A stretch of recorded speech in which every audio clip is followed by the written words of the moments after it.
access level has recently increased. Excellent.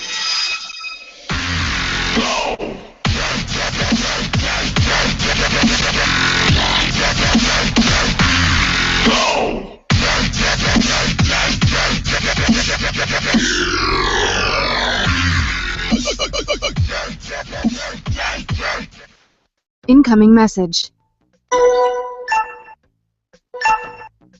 Welcome, agents, to episode 45 of Behind the Scanner. Your hosts for tonight, Andrew Krug from Virginia, Daphne D. from Washington, D.C., and Jorge Pedrero from Mexico City. Our special guests tonight are Daniel Beaudoin and Kea Theroux. Welcome to the show. The Q&A tool is enabled for tonight's broadcast. Submit your questions throughout the show, and we'll ask as many as time allows. If you know someone who would make a great guest, submit their information to us at bit.ly/BTS_guest.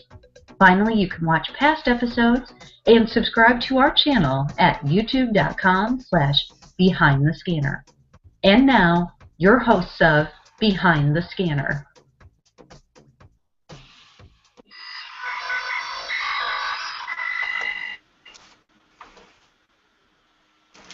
Yay! Good evening, agents. Welcome to episode 45 of Behind the Scanner. And tonight we've got some really great guests, including kind of one of my OG national allies that I was able to work with from way back in the day. We've got Daniel Beaudoin from Tobaccoville, North Carolina. Welcome, Daniel. Hey, everybody. Thanks for having me. It's a pleasure, Daphne. Welcome to the show, man. It is, I know we've been trying to get together for a while now. Glad to have you finally on. However, before we start, we're going to make one quick announcement. Our second guest this evening is Kea Theroux, who most of you probably know. And she's got a unique perspective on the game of Ingress that she's going to bring. She's got cerebral palsy. She plays in a wheelchair. And along those lines, a gentleman that I met out in Pasadena this past weekend at the Anomaly there, his name is Max Meyer, also has cerebral palsy and is in a wheelchair. And he is raising money for a new wheelchair. He needs $9,000, in fact. So he's got a campaign that he's doing. It's called Wheels to the Max. In fact, I pulled up the website here real quick. It is simply wheelstothemax.org. You can go there, find Max's story. Let me share my screen. You can see where they're at with the donations. It's for a real good cause. Max is a resistance player. His name in-game is Gimster. He picked that out. Don't hate him for that. It is his own situation that he is making light of. He went on a little bit of a diatribe to somebody who's, was, how dare you, and the person didn't realize that it was actually him. So yeah, Max needs a new wheelchair, basically, is the bottom line. They're trying to raise money for it. It's a good cause. If you can, go to wheelstothemax.org and donate. So there you go. And now, Daniel, we'll get back to you. So thanks for waiting just a couple minutes longer. But this is one of the cool things about Ingress is the social networks and helping people out and everything. So there's been some amazing stuff that the community has done. Yeah, so, absolutely. Just wanted to highlight that. You sir, are one of my favorite Ingress people. I don't think I've ever told you that. Much like our guest, Evie Black Rose from Arizona, you always have a smile on your face. You're just kind of happy-go-lucky. It is a pleasure to interact with you, so thank you for joining us tonight. I really, really appreciate it. Oh, man, thank you. Thank you very much. And by day, you are a mild-mannered web programmer.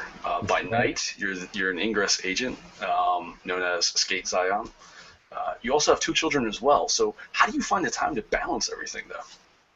Oh, man. That actually took me a while to figure out myself. In the beginning, I think I, like most people, just played way too much. And it kind of got me in trouble just a little bit. But really, I think just the bottom line is there's not really anything that you can balance except for just putting your family first. I mean, if the kids need anything, they come first. If your wife, girlfriend, loved ones need something, they always come first. Work comes first. School comes first. But any bit of free time you have, go field, go capture whatever portals you can.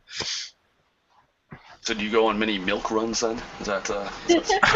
Yeah, every chance I get. No, but it's known now. The secret's out there. There's not really just a milk run that's gonna get excused. But now my significant other, thankfully, is also an Ingress agent. So instead of me having to sneak out for a late night milk run, I'm actually getting told, like, hey, you've got to go take down that field now. We've got 10 minutes to checkpoint.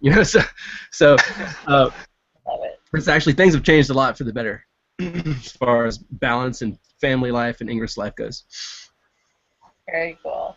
Now, from what I hear, you might know a thing or two about chopping wood with your bare hands. Seriously, can you tell us what types of material, what types of martial arts that you practice, and have you competed in any tournaments? Yeah, absolutely.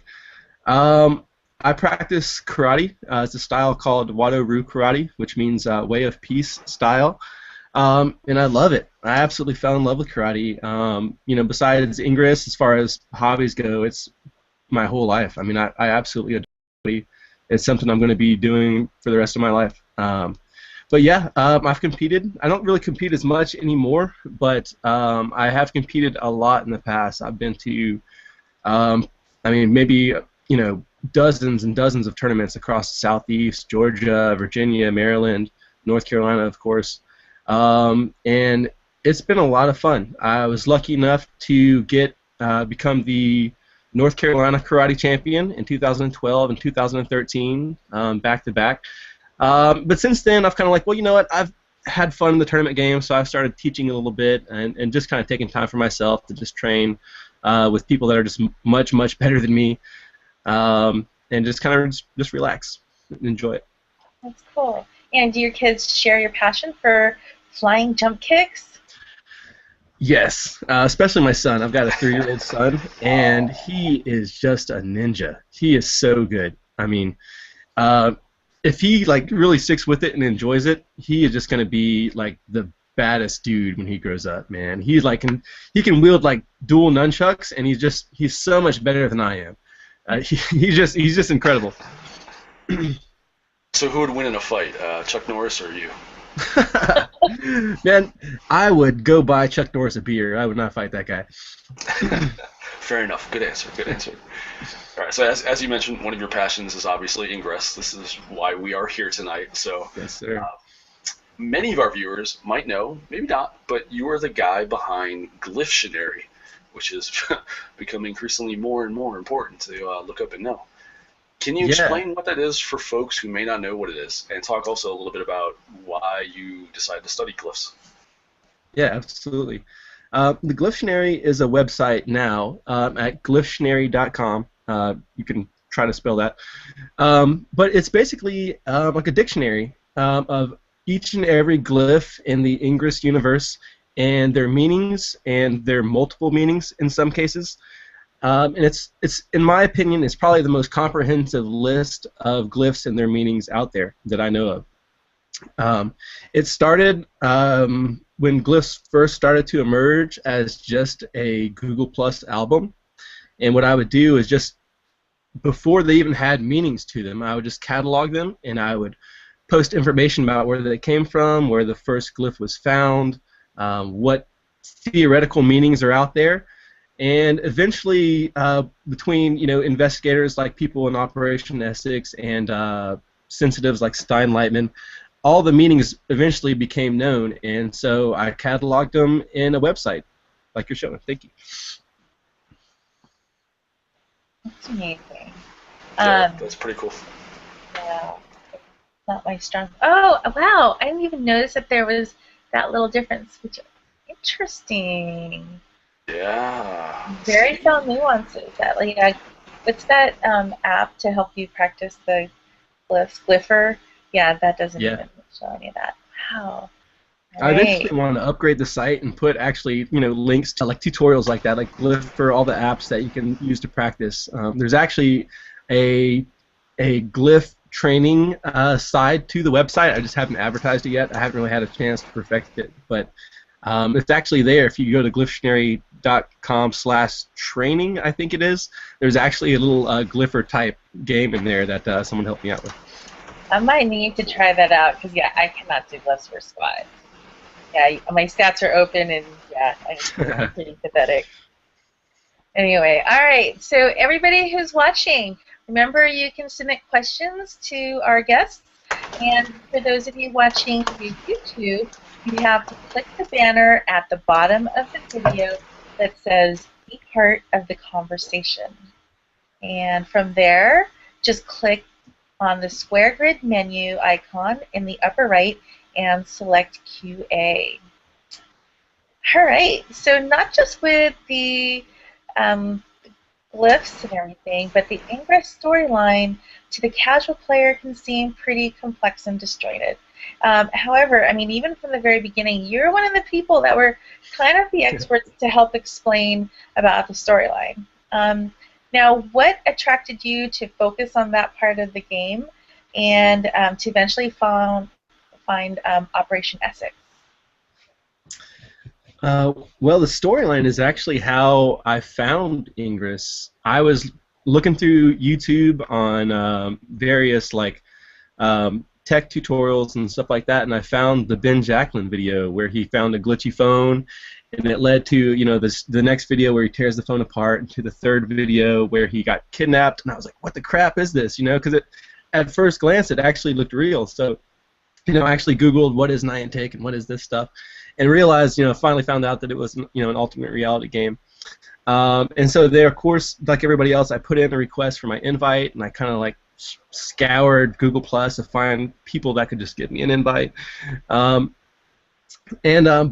while I was waiting to actually get an invite to the game, I just thought to myself, well, I'm sure everybody in Ingress knows everything about the storyline. I don't want to be that guy that doesn't.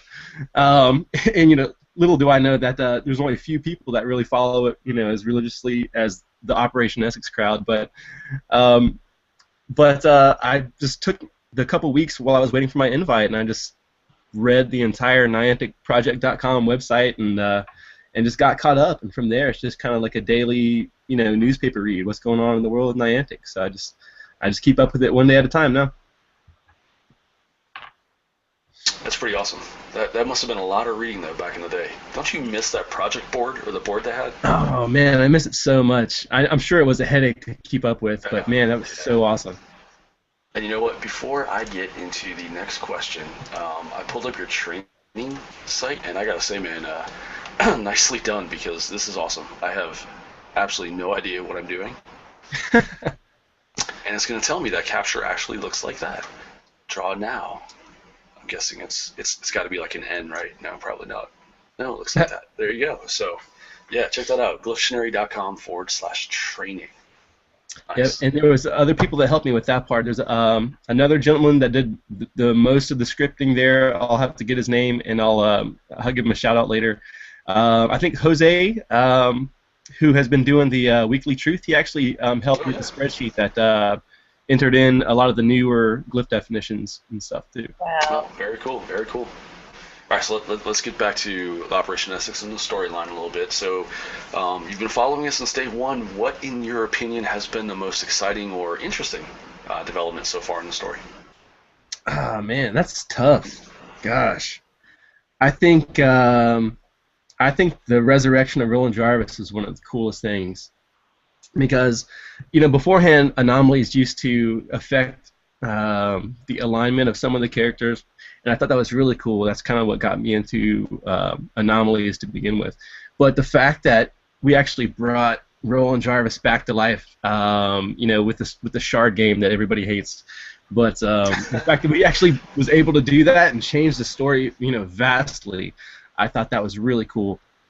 But I think, and the same thing with Deborah Bogdanovich now. It's just as crazy. Yeah, but we've already done it. So Deborah their Deborah is kind of a poser, because I mean Jarvis was the original one who came back. You know? Yeah. And Hank I is missed not that back guy. alive as well, but you know, anyway. No, I kind of like Deborah Bogdanovich, but her portal virus, you know, back when Oh yeah. the decay rate was 3 days, man, I lost like Guardian portals to that stupid that stupid virus, man. Yeah, that was pretty brutal. Although I got a lot of recharging in, so. Yeah. That was before the recharger badge though, wasn't it? I think it was. Yeah. Anyway, all right. So you're also known. You're synonymous with something called the Green Dragons? Oh my God, the Green Who Dragons. are the Green Dragons? All right, the Green Dragons, in my opinion, are the best Anomaly team in the United States, maybe even the world. I'm sure there's people out there that would argue with me, but the Green Dragons are basically a group of people, a group of friends that just kind of continually flock together whenever anomalies come around. You know, to date, usually around the East Coast, but the Green Dragons are agents that are all over the East Coast, from Boston, Massachusetts, Maryland, the D.C. area, Virginia, North Carolina, South Carolina, now all the way down to Florida since the end of Shonen. And so the Green Dragons are just kind of growing, and we just kind of keep regrouping. And, I mean, they are veterans, man. They know what they're doing. We go into anomalies, we have our game plan, and there is nothing that we have ever set out to do that we have not accomplished. The Green Dragons are just nuts. They're like the Green Berets of Ingress. Very cool. Yeah. All right. Well, you know, so you did mention about traveling around, and you definitely are kind of like one of our guests last week, someone who travels all over to attend anomalies. How many have you been to, and which is your favorite anomaly story, other than the first one where we met in Raleigh? Yeah, no, that's actually a really cool one. I think it's one of my top 3 favorites was 13 Magnus in Raleigh, where I got to meet you, Daphne, for the first time. And we crushed it there. Oh my goodness. But I liked Gettysburg. I liked all the planning that went into that. It was one of my first, I think it was my second primary, but it was so fun. I got to meet so many people there. I got to meet Andrew for the first time. I got to meet JoJo Stratton. She's also an Operation Essex, nerd like me. She's so cool. I got to meet Zeke Cal. I think he was your agent, or one of your agents on air last week. Yep. And a really cool story. I was the day after the anomaly. I was walking out of a gift shop. I was getting a couple souvenirs from Gettysburg, and as I'm walking out of the store, a car stops like in the middle of the street and rolls the window down, and it's Linda Besh from the Detroit area, and she says, "Get in the car, get in the car." And I just kind of look around and was like, "All right, sure." So I jump in the car with Linda Besh, and we drive around and just get like hundreds and hundreds of uniques around Gettysburg. It was really cool. But other than that, I think if I can choose one more, I think Richmond, Virginia was probably one of my favorites too. It was just a beautiful city. It was another anomaly where the Enlightened just crushed it, and it was just a super fun time. Definitely. All right, and well, let's talk badges. Out of all the badges in your scanner, which one are you the most proud of? Oh, that's really hard. I'd say this is another one where I'm just going to have to just pick a handful, because I love the Explorer badge, I love the Trekker badge, and I think it's probably an easy go-to, but I love the Glyph, the Translator badge, because, especially since all the work that, I've done in the Glyph area, I think I have to love that one, right? And the Anomaly badges, like every Anomaly badge. You feel like there might be too many Anomaly badges these days? I don't know. I think it's a cool track record of where you've been. Because it's a badge that's full of memories. It's kind of like the Explorer badge, but like one step up. Because not only does it represent places that you've been, but lots of people that you've met on those days, those events. So I really like the Anomaly badges. Yeah, that's a really good way to put it. Would you Yeah. prefer to keep the badges the way they're ordered in your scanner, which is basically how and when you earned them, or would you want to be able to reorder the badges so that you can put them in however you? Oh, that's a good question. I don't even know. I think that would I would kind of like to be able to rearrange them, but I think I don't know. The fact that they do arrange themselves in the order of which you last earned them, at least it kind of speaks to how you've been playing. So I don't know. I can go either way on that one. I will say I purposely held off redeeming any of my Anomaly badges for like a year and a half, and so now they're like all in a row, except for Shonen, Nice. some badges in between. But yeah. But anyway, all right. Sorry, Daphne, didn't mean to jump in there. No, that's all right. No, it's actually, I mean, I'm kind of thinking about that too because I lost my code for my Darsana badge. I'm probably gonna, I know, so I'm gonna have like mine all kinds of Oh man. out of order. But it's Yeah, after the show. symbolic about me and how I play because it's all, I don't follow, logic, I guess. So anyway, all right. Let's see. Oh, so yeah, okay, so that's badges. Let's talk statistics. Yeah, is there a stat or an achievement that you'd like to see a badge made for besides glyphing? The Glyphs is one that I was kind of fighting for a while, or just kind of wishing for. So the fact that that has actually happened, I'm kind of like contented now. Like they did it. They did the Glyph badge, so I'm cool. But I think the MU badge that they just did was super needed, and I'm glad they finally did it. I love the Trekker badge, but what do they need? I can't call it. I think right now where the badges are pretty darn good, but I'm sure there's one out there that I just can't think of. And all right, well, and I gotta say though, you've got a really infectious personality. How many folks have you recruited to play Ingress over the years?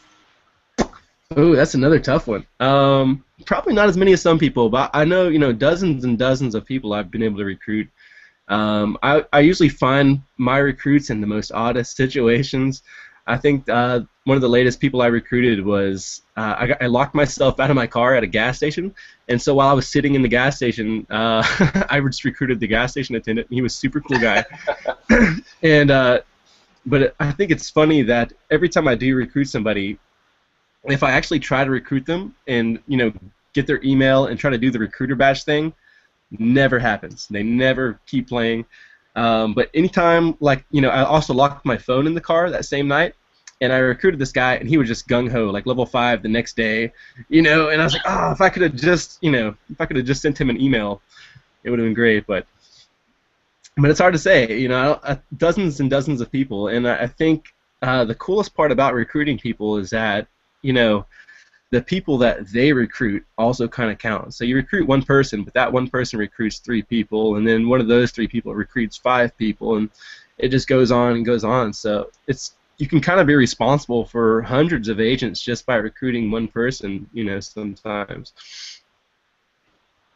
Yeah, there's definitely a waterfall effect, especially when people get into it, Mm-hmm. All right, it is that time of the show when we wade into the deep end of your questions. Are you willing to take some questions from some folks? Yeah, sure. All right. So the first question, I've been reading it, and I'm trying to figure out how to ask it, because if I actually pronounce the name of the acronym, that's kind of contrary to what the acronym stands for. So let me rephrase it. You're part of communities, right? And there's regional communities, there's secure secret communities. Wink, wink. How does being part of these various communities impact your gameplay? Well, okay, it's hard to say. Some communities are, kind of very organized. Some of them are kind of secretive, or at least very secure, as far as very selective as who they let in, which is a good thing. I'm part of some communities that oversee like a large body. One, for instance, is like Seasick, the Southeast Secure Ingress community, which kind of helps out the entire Southeast. So when it comes to anomalies, they're there to support whoever is in charge of planning. When it comes to big field ops, they're there to help, support whatever is needed. And so communities like that are really cool. And then I'm part of, other, I'm not sure how secret they are, but other global, enlightened communities that do the same thing but across the world. So it connects agents from all over the world. From, if a agent from Europe is coming to America, we know what's coming and can welcome them with open arms and things like that. So they're very, very useful, some of these communities. So you went ahead and did it. I didn't want to give away the name of it was Seasick the one? Yeah, well, yeah, it's secure. So, but that's okay. You did it. That's it. But it's just not. It's about secure. Yeah, not I think I'm allowed. secret. I think I'm allowed to say that. Well, he said it was secret, so you can send letters and messages to Daniel. Now the Resistance are going to try to get into secret.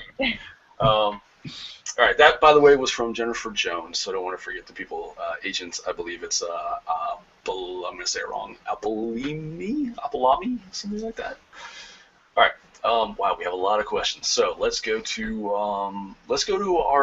our friend who couldn't be here, who's got technical problems, but sent in a message, Jorge Pedreo. He wants to know, do you know why there are different glyphs for your profile batch in the scanner that are not in the normal glyphs? Good question. First of all, Jorge, I miss you so much, man. I wish you could be here. But as far as that, I don't know for sure. Some of them are kind of weird. I know Operation Essex and like the pre-Operation Essex crew have been asking those questions for a while. But recently, as you guys just noticed when you were checking out the glyptionary.com website, where you saw the two different enlightened glyphs and you saw the two different resistance glyphs that were slightly different. Well, those slightly different ones are what is in the scanner as far as the avatar glyphs go. And I'm not sure why, except for with the enlightened and resistance glyph is the only one that we have answers for, which is just a different type of enlightenment or a different type of resistance, something slightly different. We don't even have specifics yet. Then some of the other shapes in there are just kind of like, I have no idea. But some of the shapes that we have been able to figure out, some of those were like the first ones we've seen. I think there's some combinations like the human and the shaper and self glyph combined, or one of those glyphs, I think. What does that mean? Shaper and self combined? I don't know.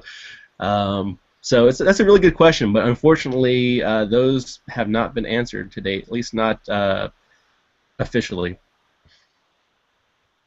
Very interesting. I'm also really impressed with the level of work you guys put into some of this stuff. Kudos Oh yeah, to you. some of those guys over there at Operation Essex, they're just so good. Yeah, I will gladly drink in the fruits of your labor, but yeah, that's amazing stuff. All right, so we've got we got a softball question for you from Z-Cow. All right. Can we have a beer next time we meet? Yes, sir. And that's a must, absolutely. Right. Zeke, I'm going to hold you to that. And somebody who may or may not be related to our second guest, Kea Theroux, would like to ask you regarding glyphs, what has been the funniest glyph sequence you've encountered? That's a funny one. I don't know. I don't know what the funniest one is. I used to, before the actual glyph points come out, I would purposely not do any of the resistance sequence glyphs, pursue the resistance or whatever. But now that like I kind of want those glyph points and stuff, I'm just like, okay, yeah, join the resistance, down with enlighten. But I don't know what the funniest ones were. I think the funniest ones come from the people that have their own names for the glyphs. So when you have like Bowtie, Big Dorito, or whatever, I think those are the funniest ones. But because I kind of have the blessing and the curse of knowing all of them by name anyway, so they're all just kind of like these regular sentences for me. It's like kind of like speaking another language.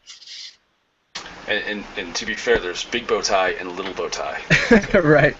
And we all know what those are. Whatever you want to call it. There you go. Yep. All right, so I've actually got a question for you. Okay. Your agent name is Skate Zion. Where did that come from? What is the genesis of that? That's a great question. The skate part is easy. I'm a skateboarder. I love skateboarding. I've skated since I was like 11. And I still do as much as I can. And so that's that part. Zion comes from a lot of different things, really. I love reggae music, so the kind of like the Iron Lion Zion, type of movement is definitely in there with the Zion part. So that I kind of love, just like biblical studies too. I love the whole. I'm kind of like into archaeology, so just any kind of old stuff like that. I love like old Zion relics and stuff like that from Jerusalem and things. But mostly probably just the reggae. I'm just a big, Bob Marley, Peter Tosh kind of dude. There you go. Oh. All right. Well, it's that time for our BTS tradition, where, for better or for worse, we give every guest at the end of their interview about 60 seconds to talk about whatever they'd like. Give a shout out or show off a talent. So whenever you're ready, Daniel, please feel free to share. Yeah, for my talent, I am going to do a level 8 glyph hack in under 1 second. I'm just kidding. I'm just kidding. But no, I really would like to give a shout out. I would love to give a shout out to the entire Triad Enlightened gang. That's my home crew, and those guys and gals are the most phenomenal agents ever. That does include Sith 138, the Mountain Man. He told me I had to give him a shout out, and I gladly will. I love that guy. I hope you're really playing. I hope that wasn't a April Fool's joke.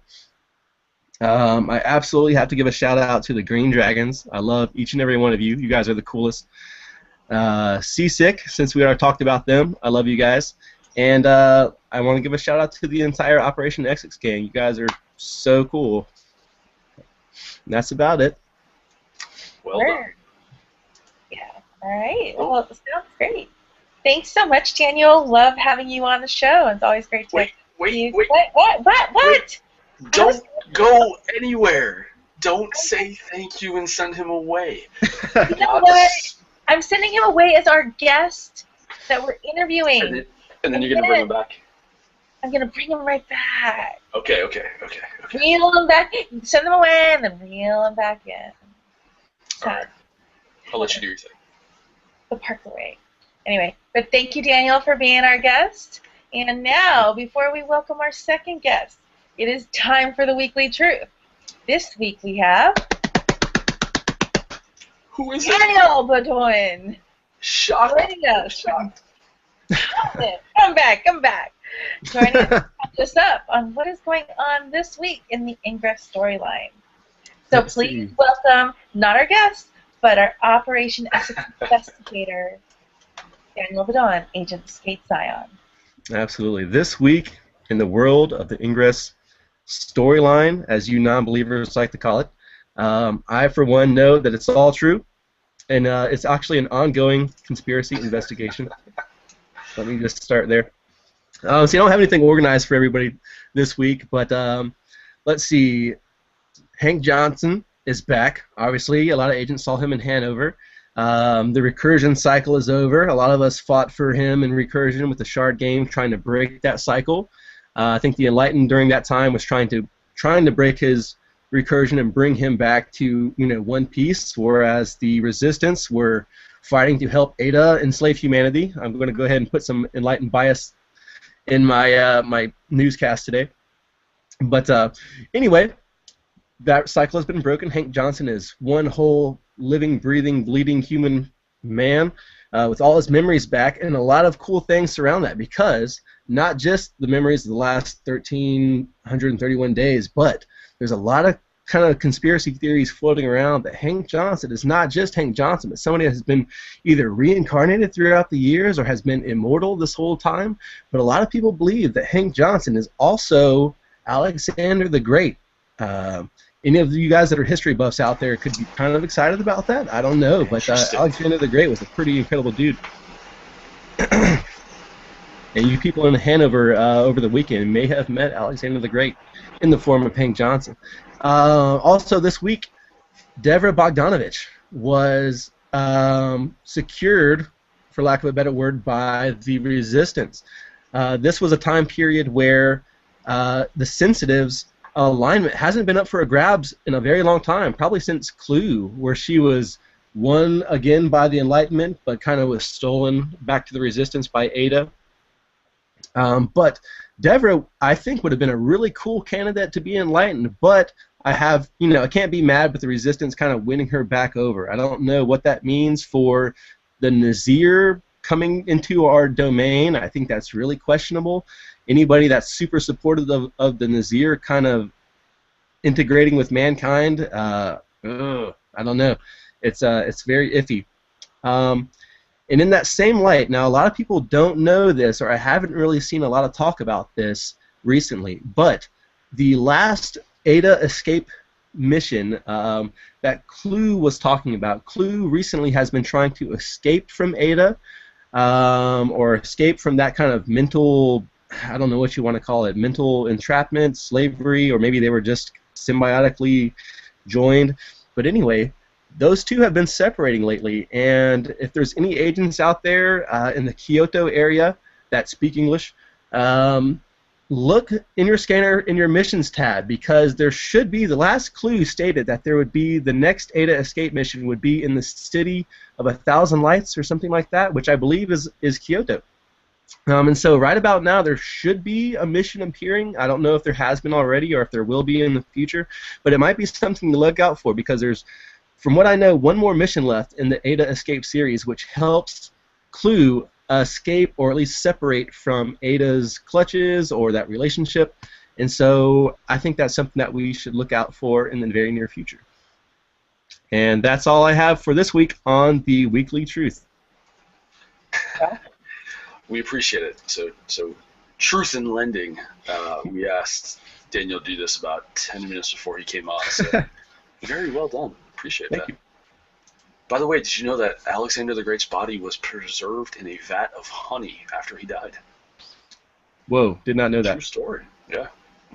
Not only good for toast and tea, also good for preserving bodies, apparently. There you go. Very cool. Interesting. All right. It is that time of the show. Let me get everything queued up here for the code of the show.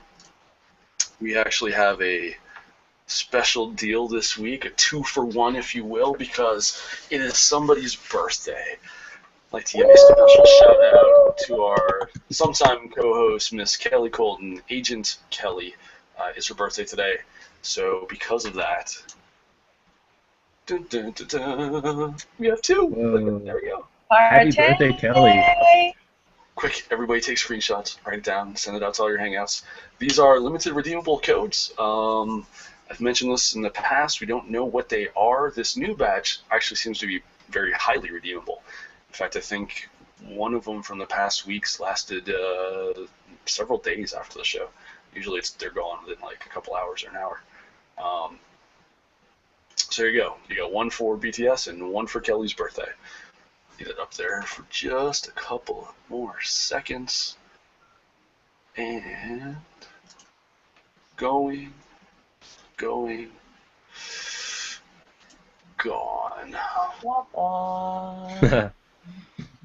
Hey, not a bad code. A couple portal shields. Was it? Nice. All right. So, we don't know what they are. I assume there's something good, but Hey, I'm renewing them right now, baby. Do it. Benefit of the show. Well, benefit of the show. So. That's the point of it. I hope they weren't single redeemed though. Sorry, world. They were definitely not single redeemed. These ones are highly redeemable. So. Cool. Very cool. All right. Well, let's welcome our second guest for the evening, or maybe our third. I don't know. You're part A and part B, Daniel. So, all right. So our second guest comes from southeastern United States and brings a unique perspective to Ingress that we've not had on the show before. So please welcome Kea Agent Oreo Rocks. Welcome.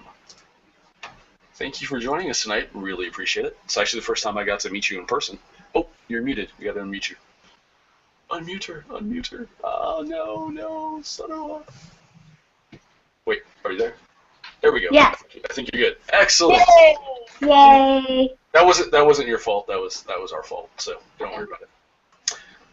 But thank you for joining us. I really, really appreciate it. Welcome. And I love the live wallpaper behind you. That is, Thank you. I can just sit here with dead air and just watch the fish swim. It's very therapeutic. All right, so let's get on with it. Let's start with the hard-hitting questions. What is the source of your agent name? And on the off chance it isn't related to the cookie, we're going to ask you anyway. What is your favorite flavor of Oreo cookies? Okay, you're right. It's not related to the cookie, but my favorite flavor of Oreos is double stuff, double the cream awesomeness. It is actually an homage to my dog, Oreo, hence Oreo Rocks. She is my pit bull service dog. She has learned to pull my wheelchair and help me up when I fall down and do some really awesome stuff all on her own. Very, very cool. Is Oreo there? Can you Um, down? She ran off and hid. I think she's a little kind of shy. Okay, fair enough, fair enough. I know we were going to try to get her in your lap earlier, but that didn't work. So. Yeah, Dogs will be dogs. Yeah. Don't they know we're trying to do a show here? Come on. Yeah, I talked to her about it before, but yeah, she just wasn't ready for her public debut. That's okay. Next time, next time. All right, so you have to expand on something you told us leading up to the show. You mentioned that in 2 interviews you've used Ingress as an answer to question, and both times you got the job. What were the questions and what were the jobs that you landed? The first question, and this was when Ingress first came out and I first started playing, so 2 years ago. The question was, how good was I with technology? And so I explained that I play this Google-based game called Ingress, and that most of the other people that play were computer programmers and developers and tech nerds, and that I could hold my own in the conversations. And he said, well, we just wanted to know if you could email. And I really started laughing, and I was like, well, I can build an access database. I didn't know that was the question. And the job was as a social worker for a large institution for people with disabilities. The second job was actually my current job that I have now. And that question was my ability to organize people and to strategize.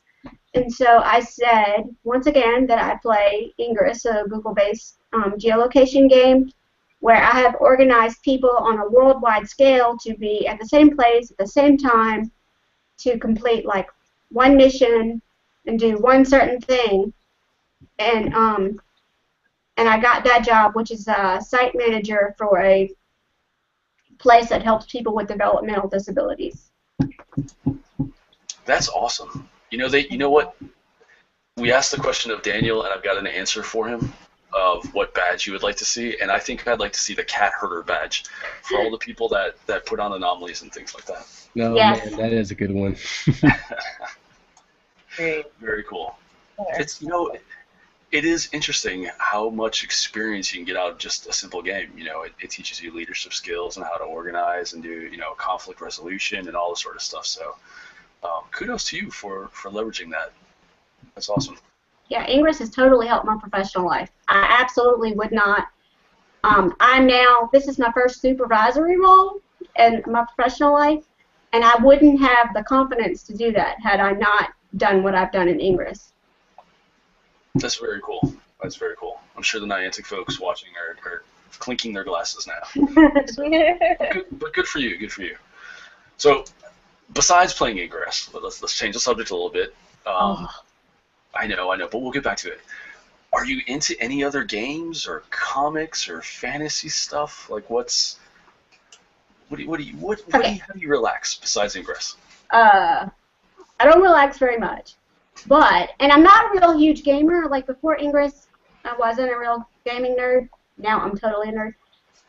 But my comic obsession is Oracle, which she was Batgirl who got shot by the Joker, and that shot paralyzed her. So she was in a wheelchair and became the savior of other superheroes. So she led this all-girl superhero team that kind of saved other superheroes when they were in trouble. And she was the head of it and kind of the tech girl and the backup for the team. And that's kind of me as a person. If I had to be a comic hero, I'm kind of the tech girl and the backup support.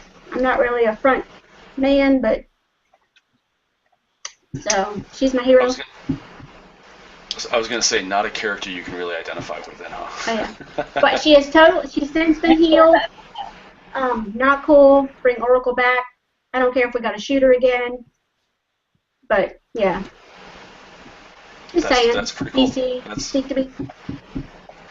That's awesome. All right, so let's get a little bit more personal for a bit. We've kind of touched on it throughout the first couple questions of your interview, but you are in a wheelchair. You have been diagnosed with cerebral palsy, and you play Ingress from your wheelchair. Mm-hmm. So you bring a bit of a different perspective to the game than I would say the majority of the people. Can you provide for our viewers sort of a quick overview of number one, what cerebral palsy is, but also some of the challenges of playing Ingress, from a wheelchair, and I don't want to say limited mobility, but Yes. Okay. Well, cerebral palsy is a neurological condition which is caused by lack of oxygen to the brain at birth or shortly thereafter. It can cause a wide range of disabilities from like hearing loss, mental retardation, vision problems, mobility problems, which are mine. And I think the challenges to playing Ingress in a wheelchair, and I've played Ingress from like Panama City to Louisiana to Birmingham, Baton Rouge, are the accessibility in those cities. It is very difficult to get around in the majority of cities in your wheelchair. And I think playing Ingress, I have taken photos like on hills and different like not really accessible locations. And I think Niantic and other people who organize those things just haven't given much thought to the accessibility of anomalies in different sites. And that's why I wanted to be on the show, to kind of point that out a little bit. And I think some of the other challenges are just like personal, like I've had to learn how to balance my phone while I hack and how to work out logistics. Luckily, I have a really awesome team that whenever I go play, somebody always jumps up and says, hey, let me push. Zeke has even offered to crowd surf me up a set of stairs once. And the crowd was totally willing. I was a little scared, but the crowd was willing. I did not crowd surf. I got out of my chair and walked up. But it was awesome that the team, green and blue, were actually willing to do it. Yeah, it's something that I don't think many people, I was just in Pasadena, think about, being out in the hot sun in the summertime and having to walk. I think we recorded, I don't know, it was 14 miles or something like that day.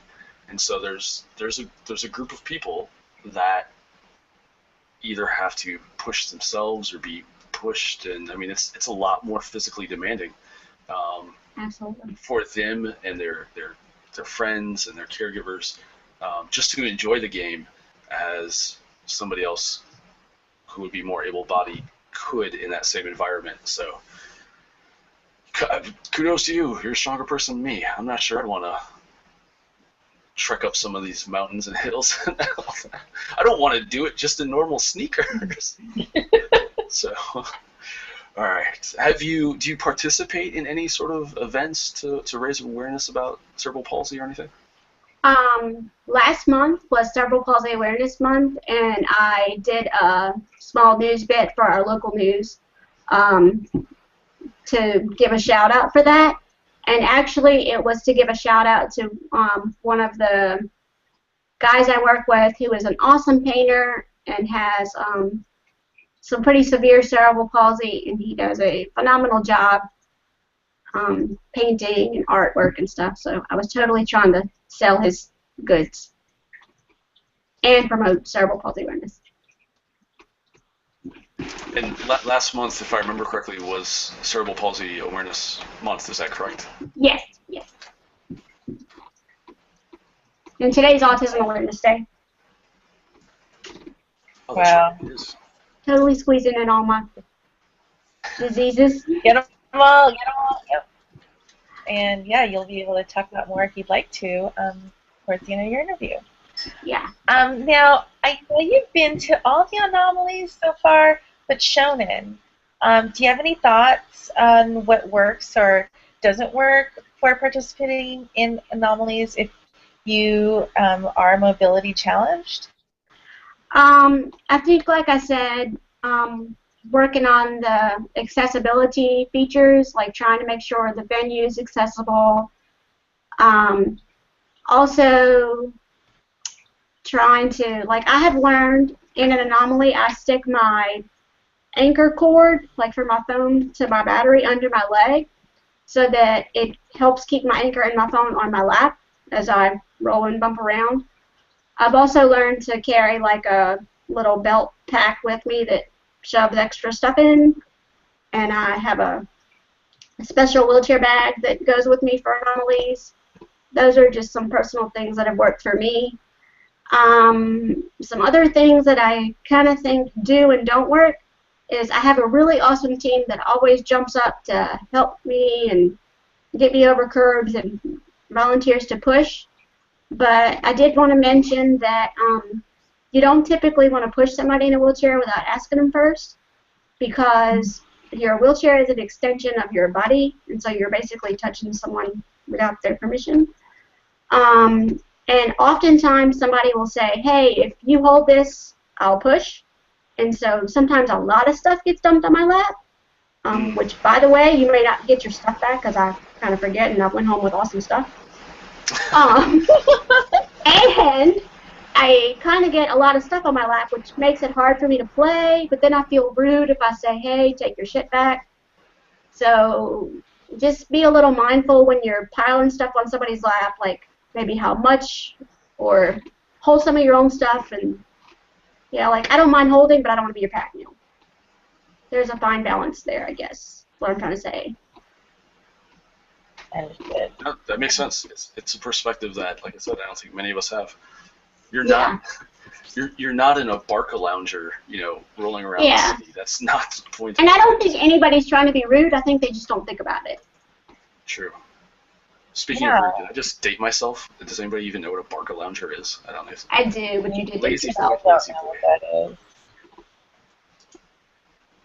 is. But no, thank you for sharing that. I have to admit, a perspective I would not have thought about myself. So yeah, I'm really glad to have you on. And anyway, all right. So for those of you watching, remember you can submit questions for our guest here. So again via YouTube, click on the banner at the bottom of the video that says "Be part of the conversation."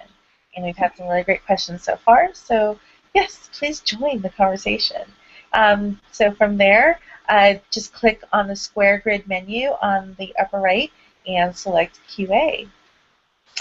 Okay, so we recently had our Valentine's Day special with couples who Ingress. I've learned that you moderate an Ingress couples G+ community. How did that come about?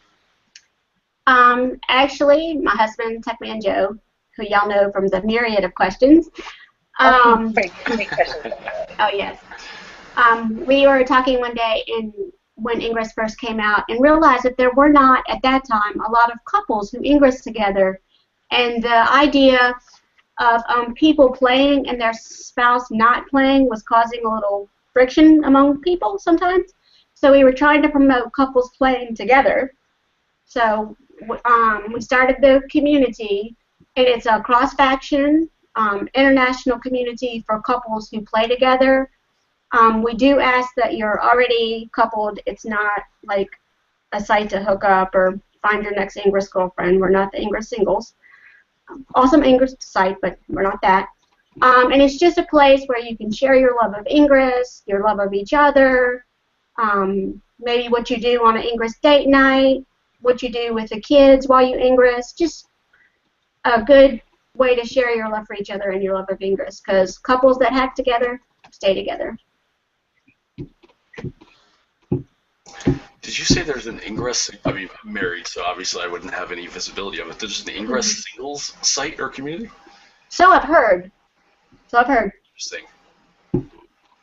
I don't want to follow it up with I want to check it out because that would sound bad, but I'm intrigued. So there you go, folks.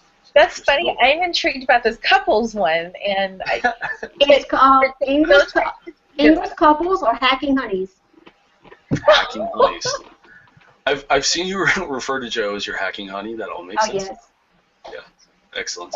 And by the way, he is one of my favorite question guys. So if he doesn't send in a question for you, I'm going to be very disappointed because I'm sure he's got some good stuff. I've told him not to. I have to like.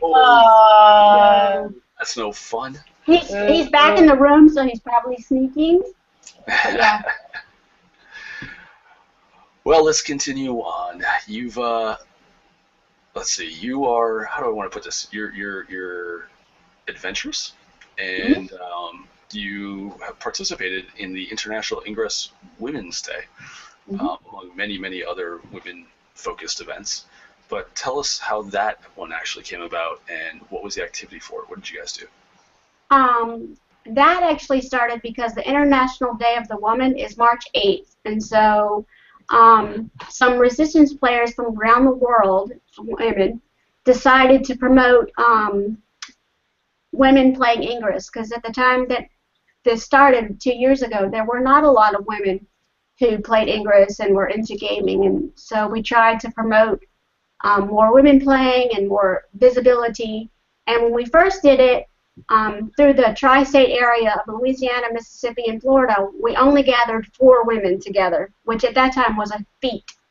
And now we have a community of at least maybe 15 in our state, and through the tri-state area, many more. So I think the International Day of the Woman and other women-focused events have really increased the amount of women playing and the amount of women like heading ops and just being involved in the whole gaming aspect. Yeah, that makes sense. I mean, especially because of all the Gamergate stuff, but creating a positive environment and a positive place and event for people to enjoy it. That's really cool. Kudos to you guys for that. Yeah, very admirable. All right. Well, and the game can be played many ways, and I think people enjoy the different aspects of it. So, for you, what's your favorite aspect of Ingress? My absolute first favorite, and my team affectionately calls me Bombette, is blowing up green stuff. I would blow up stuff way before I fielded or built or anything else. But if I had a second, it would be the community side of Ingress. The social and community side of Ingress is something that is phenomenal to me and has not been replicated in any other game, and I'm not sure would be. I just am really impressed with what Ingress has done on a community level for people and like that. Yeah, I mean, we kind of touched on it earlier with Daniel about, and actually with you as well, about the different things that Ingress can be and do, and yourself with the job and teaching you those skills. And one of the other aspects is it's a social network, right? I mean, you have to be and play with people. I mean, you don't have to, but generally you don't build an organic level 8 portal. You go out there and you build it with 7 other folks. So, it forces you to interact and be with people. And yeah, you're right. It's not like playing Halo online against somebody. It's completely different. So, well, let's see. What can we talk about next? How about the fact that you're a licensed social worker? Can you see Ingress being used as a tool for certain treatments or helping out folks or anything along those lines? Absolutely. In fact, we have a local player who has PTSD, and he has used Ingress to help him venture out slowly into the community and become less fearful and anxious. And I think at first, when he started to venture out into the Ingress universe, people took him as like rude or antisocial without realizing that he had an impairment. So I think, and I want to make that point, sometimes when you are like on the comms or in cross-faction hangouts, you need to be really careful about what you say or call people out because you don't always know what their background story is. And there are people out here with PTSD, anxiety, and depression, and we as a community can use our community to help better those people instead of tear them down. And also as another treatment, I have known many people with depression who have used Ingress to help them like get out of the house and have a reason to be motivated. I've also seen people with anxiety use it to help them like conquer their fears, like Zeke talked about last week. I, as a social worker, would totally recommend Ingress as a way to help expand your horizons on a personal level. Yeah, that makes a lot of sense, and I've heard other stories about it. In fact, I think one of our early guests, Evil Witch, actually, you know, she had some body perception issues and some social anxiety and all that, and you know, it's helped so many people just be able to take that step out of their house and I guess enjoy the world that's around them and without pressure or anything. And another thing I'm working on is Linda Besh and I were talking about starting a blog, like kind of a social work perspective of Ingress, of like write in a Dear Abby and write in your Ingress-related community questions to a social worker and say like, okay, well I have this problem in my community, how can I solve it? And so I'm working on like blog topics and getting that together. My tech man's going to help me out with that. Would you please put that together? That would be just, yeah, yeah, we can, I'd help you set the content or the questions. Yes. Okay. You're giving me more inspiration. Yes, there's some snowflakes out there, so yes. Yes. Dear Oreo Rocks, Yes. Somebody stole my flag. How do I get it back? Yes. So. Someone stole my portal. Yes. All right. So December 13th is another special date when you and Mr. Joe Theroux celebrated your 6-year anniversary and your 2-year Ingress anniversary. What's your secret for a happy marriage? Is it the honey hacking or, oh gosh, that didn't go. That's one way to put it, I guess. Yes. It actually really is. Ingress has really like increased our date nights and our like we totally pick our vacations and our romantic ventures based on where the most portals are and where the coolest portals are, where the most green is. So I really think that it's increased our communication because we sit and talk around Ingress and Ops and then we talk about like where we're going to go next. It really is a good way to kind of spark those date nights for those of us that have been married a while and maybe have lost the little spark in our date nights. And if you ever wanted to end a fight, you can always just threaten that you're going to switch to the enlightened side, right? Yeah, we've talked about that, and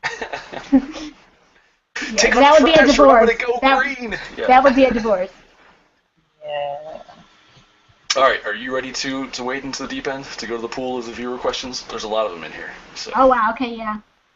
Let's just lead off the bat with the one that's getting the most +1s.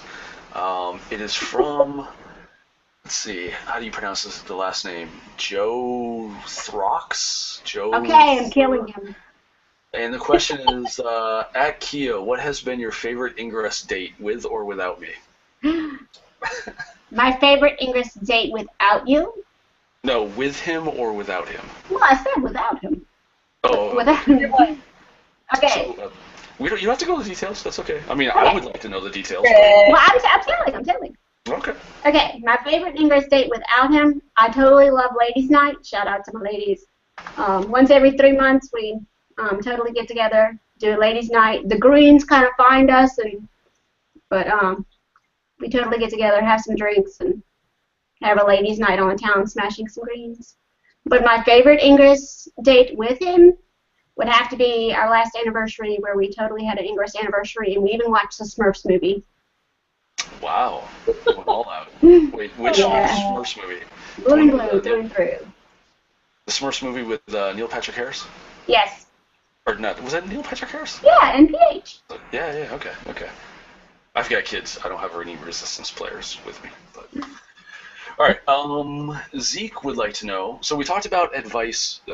Great question. We talked about advice for more able-bodied players that are playing with more less mobile impaired players. You gave the advice, don't use them as a pack mule, don't touch the chair. He wants to know, what advice do you have for those with disabilities who play Ingress or would like to play Ingress? I think my advice would be, you've got to try it.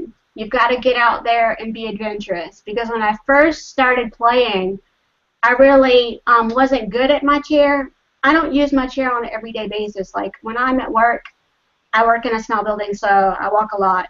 And I use my chair to ingress because it requires a lot of mobility for me. So that was a new thing for me. So I had to, it encouraged me to use my chair more. So I encourage you to get out there and try it. And I have never been in a community where someone wouldn't help you. Green, blue alike. So get out there, try, and you never know what's possible. My other advice would be reach out to other players who have disabilities and say, hey, what have you done? I know there aren't many of us that are really visible, but now Max is becoming more visible. There's been Claire. There's been the young lady who was blind and did the shards. Her parents have been awesome. I've talked to them. So if you reach out to people, they'll give you the life hacks you need. That's awesome. Yeah, I've said it before and I'll say it again, and at some point I'm going to sound like a broken record, but Ingress really does break down boundaries and barriers. It doesn't matter if you're in a wheelchair. It doesn't matter if you can't speak English. It doesn't matter if you're conservative or liberal or heterosexual or whatever the case may be. There's just a single common goal that you're going after, and it's about your faction. Yeah, I always say my bursters work just as good as yours. Like, this is the one equalizer Absolutely. for me. Yep. As long as you can operate the scanner, I don't care how you operate it, and I'll get you to where you need to be if that's the case. But just come out, have fun, enjoy it. So, excellent advice. All right, let's burn through some of these. Let's see. I think Zeke is actually having a conversation with himself within the Q&A app. So That's okay. I love Zeke. if we pick you up in your wheelchair and let you crowd surf in it, will you accept? Will you? So yeah. Okay, Zeke, the first time I turned it down, but, buy me some alcohol, I'll think about it. So Don't give her too much, though, because you might not want her above you if she has too much alcohol. there's a chance, is what Good she said. point. Good point. Yeah. All right, a little more lighthearted question here. We've got Brian Jones. He wants to know, is it true that Techman and Tabasco Jones have a behind-the-scenes cross-faction bromance? Oh, totally. Apollomy doesn't know, but they totally love each other. That's how you say the name. I can't pronounce it. I still can't pronounce it, even though you just said it. Apollomy. Apollomy, yeah. There you go. All right, and another one from Jennifer Jones. She wants to know, Kea, we know you do a lot of cross-faction stuff. Do you have a favorite frog? Apollomy, you totally ruined my 30-second shout-out. You know you're my favorite frog. But now, you're my second favorite. Oh. Kraken shall be my first now, since you shouted out to yourself. You stole her thunder. You can't steal the woman's thunder. All right. Let me look through. I think besides Zeke talking to himself and actually Jennifer replying, I think that's mostly it. Yeah. But you know what? I've got a question for you. How did you first hear about Ingress? Actually, Joe got the invite long before I did, and I kept hearing this woman on his phone, And so I totally thought he was having an affair on me because he would be out at like 2 in the morning. So there's a crazy woman at 2 in the morning. I totally thought he was having an affair.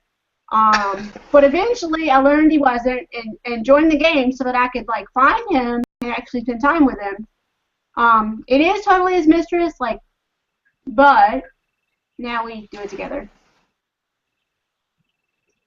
Very cool. You I'm started debating a. whether or not to go clean with this, but yeah, I'll refrain. I believe you've actually started a hashtag, I don't know, campaign or something right now. It's called "Wheelchairs Aren't Pack Mules." Ah, yay! I got my own hashtag. Wheelchairs aren't pack mules. I see it going now. All right. That's all we got. So I'm gonna turn it over to you. I think we know part of what you want to say, but you've got 60 seconds to say whatever you want. So the floor is yours, ma'am. Okay, I wrote notes because I was totally waiting for my 60 seconds. So, I want to say some things that I think Niantic can do to help players with disabilities play more and be more involved. And I've mentioned some of those, but some that I haven't mentioned is they could close caption the scanner report so that those with hearing impairments can enjoy them as much as we do. They could have sign language interpreters for the live Anomaly feeds. And I know English players like myself who are interpreters would gladly volunteer to do that so that those with hearing impairments could enjoy. They could also suggest Anomaly venues that were accessible. And things that we as players can do is when you're recruiting players, don't look over those players with intellectual or physical disabilities when you recruit, because they can enjoy the game just as much as you do. And we as players with disabilities can help show that it is possible to play Ingress with various disabilities. I talked a little about the wheelchair etiquette. Another thing that you can do as an Ingress player with a disability is use like 3/4 finger gloves so that you can touch your screen and roll, because I haven't found touchscreen wheelchair gloves yet, but there's always tomorrow. And your legs get a little cooler when you Ingress in a wheelchair, like especially a long day of missions or anomalies. So I wear like layers of clothes to kind of help that. But and if anybody has any other life hacks for wheelchair use, share with me. And if you are a deaf Ingress player, please share with me your little video of the sign for Ingress. I don't know what it is, and I totally got to know. Shout out to my Smurf Village. Love you guys. Love my cross-faction peeps. Ptolemy, you stole my thunder. All right. That's good enough. We'll take it. Awesome. Well, thank you, everybody, for coming tonight and answering our questions and spending an hour with us. We really appreciate it. That's all I got. Daphne, you got any final parting words of wisdom? I'm just amazed. I didn't know that you were also a sign language interpreter.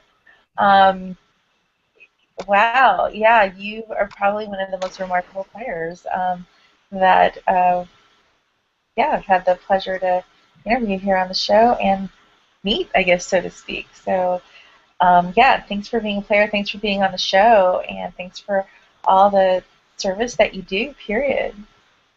Anytime. I'm really happy to be here.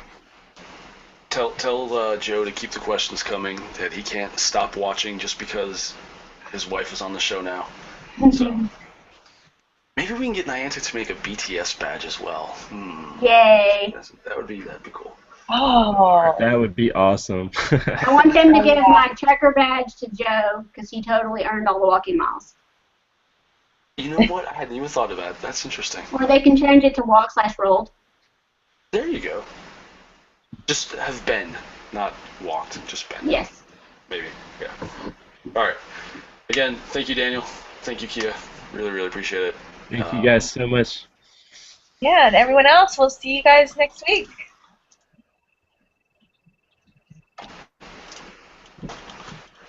Right now, so like we have some cool superhero ability people here this week. So our karate, martial arts champ, and our camping for everyone. I'm just staring at the aquarium. That's all I'm doing. It's just like, just serene and relaxing. And there you go, Kelly Colton, the announcer. It's her birthday. I think she can drink now. I think she's 21. Barely. I'd probably still ID her.